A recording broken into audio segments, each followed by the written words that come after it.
Bonjour, aujourd'hui nous allons présenter la norme ISO 14001 qui est une norme pour la gestion du système de management environnemental et qui porte le titre Système de management environnemental. La norme est appliquée au système de management environnemental pour répondre aux préoccupations environnementales des consommateurs. Elle a été créée par International Organization for Standardization. Alors, la finalité de cette norme est de permettre aux organisations d'évaluer l'impact de leurs activités vis-à-vis de l'environnement et mettre en œuvre et démontrer leurs engagements pour réduire cet impact. Les incontournables pour l'octroi de certification sont nombreux. Donc, on peut commencer par une analyse environnementale, dressant le bilan des activités de l'entreprise et de leurs conséquences sur l'environnement. Le fait d'avoir une politique environnementale contenant une liste des mesures et d'engagements de la part du premier responsable en faveur d'un meilleur respect de l'environnement. Cette liste, elle peut contenir aussi notamment les critères à remplir pour obtenir une certification de type ISO 14001.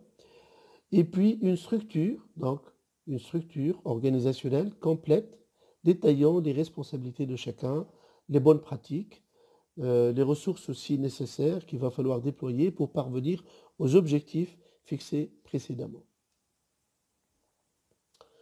Comment fonctionne alors cette norme ISO 14001 ? Eh bien, il n'existe aucune obligation en termes, c'est-à-dire pour la conformité de la norme. Il n'existe aucune obligation d'application de la norme ISO 14001. Les entreprises qui la respectent et bâtissent une politique de management environnemental peuvent cependant bénéficier d'un gain concurrentiel significatif. La norme ISO 14001 a pour objectif de mettre en œuvre une démarche continue d'amélioration des performances environnementales de l'entreprise. Et ce processus, il s'apprête à l'amélioration de type road de Deming, en fait. Plan, do, check, adjust. La planification consiste à mettre en œuvre et anticiper les ressources nécessaires, identifier aussi les responsabilités pour chaque étape, envisager les conséquences possibles et les risques associés. Pour la deuxième étape qui est do ou dérouler, si vous voulez, c'est dérouler en fait les mesures nécessaires, les engagements pris de manière opérationnelle et selon bien sûr un calendrier défini. Par la suite, on doit procéder au contrôle, check, donc contrôler le résultat des actions menées en œuvrant toujours à la maîtrise des risques à travers un nouvel audit annuel sur 3 ans. Et puis, on finit par adjust, donc améliorer les dispositifs mis en place dans la partie planifiée et do, en fait, plan do.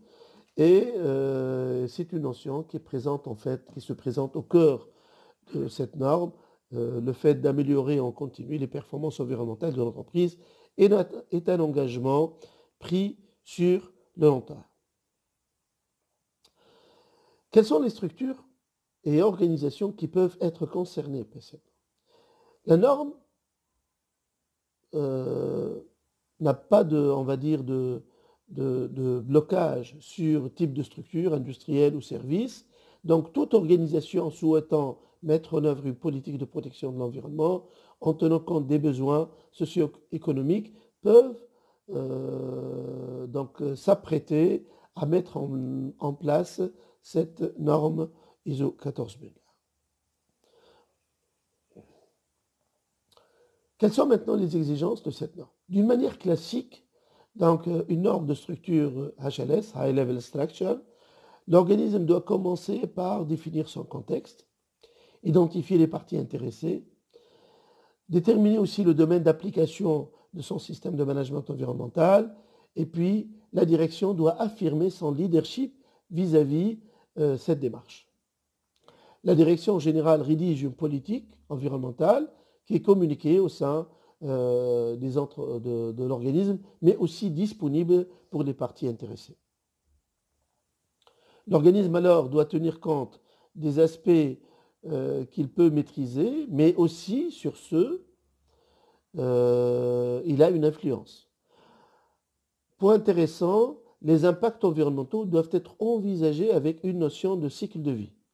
Les phases de cycle de vie d'un produit ou d'un service incluent l'acquisition de la matière première jusqu'à l'élimination finale, c'est-à-dire elle passe par la conception, la production, le transport, l'utilisation et le traitement de fin de vie.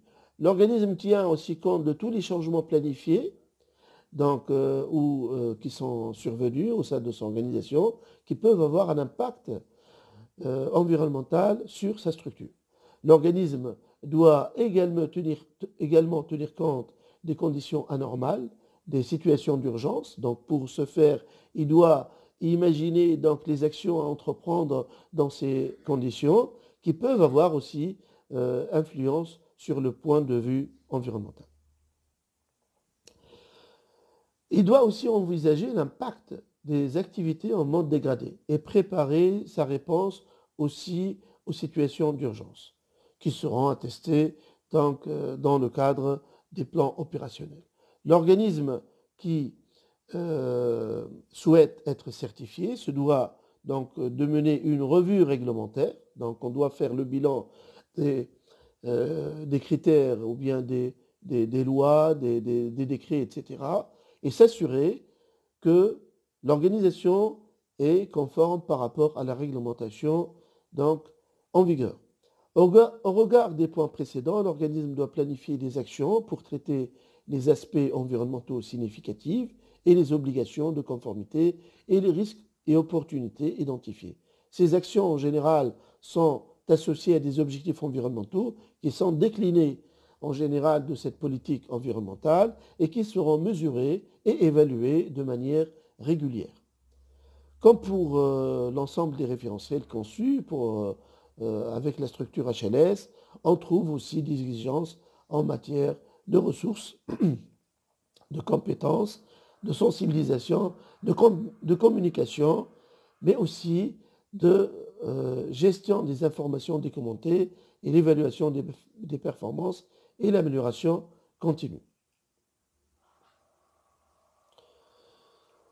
On passe maintenant aux apports de la norme ISO 14001 pour les entreprises.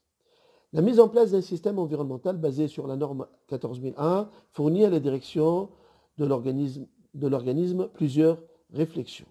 Tout d'abord, c'est protéger l'environnement en éliminant ou atténuant les impacts environnementaux négatifs, permettre à l'organisme de respecter les obligations et donc exigées en général par la région, par l'État, renforcer la performance environnementale, adopter une option de cycle de vie des produits ou services fournis et communiquer sur les informations environnementales aux parties intéressées. On peut aussi imaginer des bénéfices de cette norme qui sont de type financier et de type environnemental. Les bénéfices de type financier permettent justement d'obtenir un véritable avantage concurrentiel en transmettant une image d'une entreprise responsable. Elle suscite aussi la confiance des fournisseurs, des clients, mais elle peut aussi être potentiellement, on va dire, elle peut donc potentiellement conduire à gagner des parts de marché. Sur le plan environnemental, elle est avant tout un outil de gestion destiné à réduire l'empreinte écologique de l'entreprise. À terme, les décisions mises en œuvre doivent permettre à mieux prendre en compte les impacts environnementaux des activités de l'entreprise. Quels sont les points alors et conseils pertinents pour réussir cette démarche? Lors de la détermination donc, des aspects environnementaux, l'organisme n'est pas obligé de prendre chaque produit ou composant ou matière première individuellement. Il peut procéder à des regroupements de produits ou de services en fonction de quoi? En fonction des caractéristiques communes. Exemple, on peut, par exemple, avoir les caractéristiques sur les émissions dans l'air. Donc tout ce qui est gaz, tout ce qui est vapeur, etc., qui peuvent émettre des émissions dans l'air. Des rejets dans l'eau, des rejets dans le sol, de l'utilisation des matières premières ou de ressources naturelles, de l'utilisation aussi de l'énergie ou de l'énergie émise, de la production de déchets ou de sous-produits, de l'utilisation de l'espace.